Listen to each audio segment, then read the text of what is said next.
বন্ধুরা আজকে আমি সারাদিন ধরে গাছ থেকে শুধু আমই পেরে গেলাম, কারণ আমাদের গাছে এত আম হয়েছে যে আমি আম পেরেই যাচ্ছি তবু আম পড়ছে না। আসলে কি হয়েছে বন্ধুরা, আমগুলো পেকে পেকে মাটিতে পড়ে ফেটে ফেটে যাচ্ছে, সেজন্য ভাবলাম কিছু আম গাছ থেকে পেরে নিই। তো আজকে সারাদিনে আমি আর কোনো কাজ করিনি, শুধু এগুলোই করেছি। এ দেখো বন্ধুরা, মাত্র কিছু সময় দেখো কত আম পাড়া হয়ে গেল। আমের সাইজ দেখো কি বড় বড়। এ দেখো বন্ধুরা, এখানে কিছু আম মাটিতে পড়ে ফেটে ফেটে গেছে।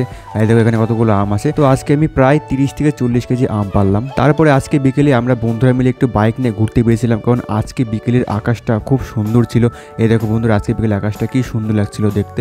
তো সেই জন্য আমরা বাইক নিয়ে সবাই বন্ধুরা মিলে একটু আশেপাশে ঘুরতে গিয়েছিলাম। আসলে বিকেলে একটু বাইরে না বেরোলে আমার রাতে ঠিক ঘুম হয় না, আর তাই সেই জন্য প্রতিদিন আধা ঘন্টার জন্য হলো বাইক নিয়ে একটু আশেপাশে ঘুরে আসি। আর আজকে অনেকদিন পরে সব বন্ধুগুলোকে একসঙ্গে পেয়েছিলাম, সেই জন্য অনেকদিন পরে আজকে জমিয়ে আড্ডা হলো। রাস্তার ধারে একটা চায়ের দোকানে বসে আমরা সবাই মিলে অনেকক্ষণ ধরে আড্ডা দিলাম, আর এইভাবে আমার আজকের দিনটা কাটলো। বন্ধুরা আজকের এই ব্লগটা ভালো লাগলে অবশ্যই লাইক করে দিও। তো চলো বন্ধুরা, দেখা হচ্ছে তোমাদের সঙ্গে আমার নেক্সট ব্লগে। টাটা।